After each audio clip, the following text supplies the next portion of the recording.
Bom dia, quero saudá-los com graça e paz da parte do Senhor Jesus. Hoje quero falar a respeito de mais uma virtude que é requerida da parte de todo cristão verdadeiro. E tal virtude se encontra registrada nos versos 10 e 11 do capítulo 5 do Evangelho de Mateus. Assim ensinou o nosso Senhor e Mestre. Bem-aventurados os perseguidos por causa da justiça, porque deles é o reino dos céus. Bem-aventurados sois quando por minha causa vos injuriarem e vos perseguirem e, mentindo, disserem todo o mal contra vós. Meus irmãos e amigos, esta é a última bem-aventurança registrada neste capítulo 5 do Evangelho de Mateus, ainda que não se trate da última virtude que Jesus requer da parte de todo cristão verdadeiro. O verso 11 é continuação do verso 10 e ambos encerram a mesma promessa que é o reino dos céus. Ao destacar este ensino, Jesus, sendo o Messias, o rei do reino dos céus ou do reino de Deus, antecipou a mudança que seria necessária para que o seu reino fosse estabelecido.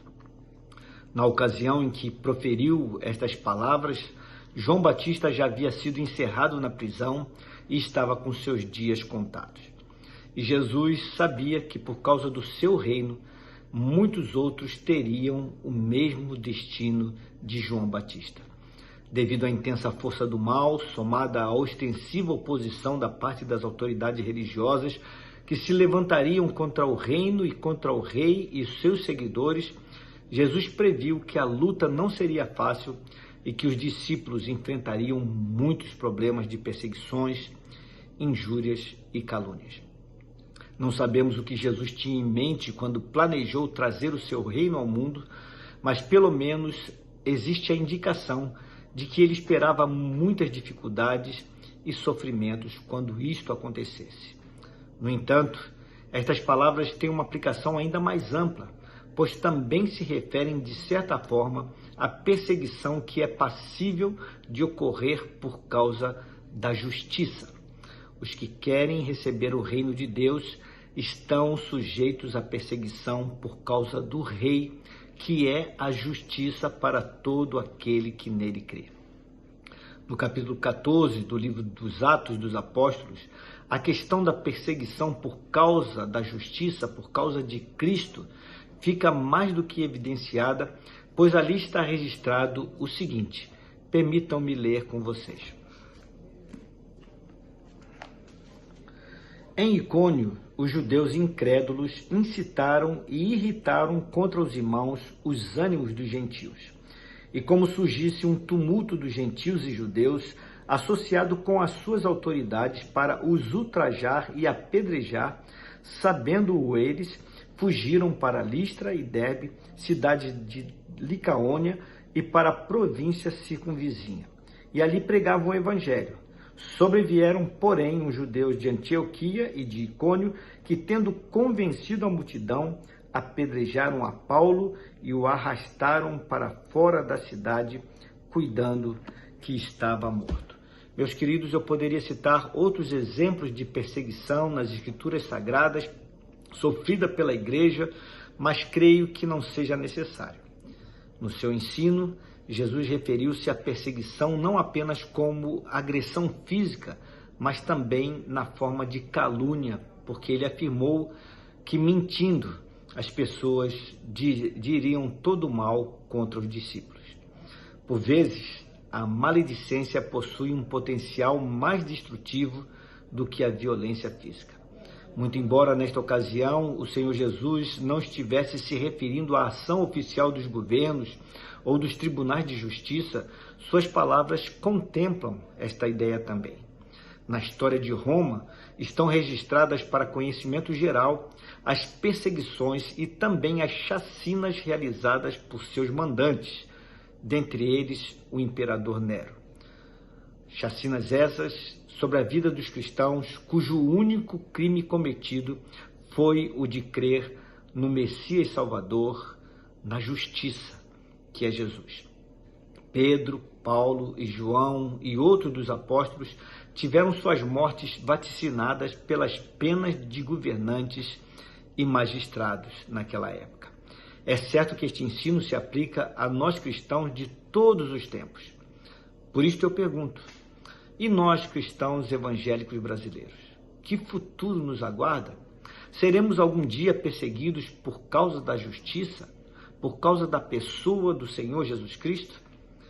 Gostaria de lembrar que a perseguição por causa de Cristo nunca é alguma coisa gratuita. Cristãos não são perseguidos sem causa.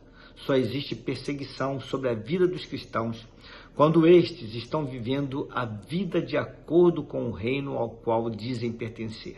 Sem isto, não há por que ser perseguidos. Se seguimos a nossa vida cristã sem enfrentarmos o reino deste mundo, que é dominado por forças malignas que atuam nas regiões celestiais e instigam os homens à rebelião contra Deus, então jamais seremos perseguidos. Talvez venhamos a ser respeitados, mas jamais temidos por representar uma ameaça a todo o sistema de valores distorcido que nos rodeia e que movimenta as relações entre homens, entre povos, entre instituições, entre governos no mundo.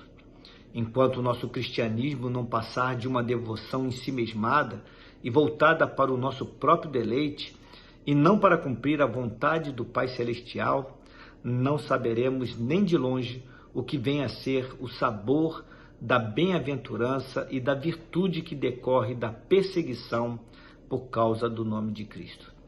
Finalizo esta reflexão deixando as seguintes perguntas. Como está o exercício do seu cristianismo?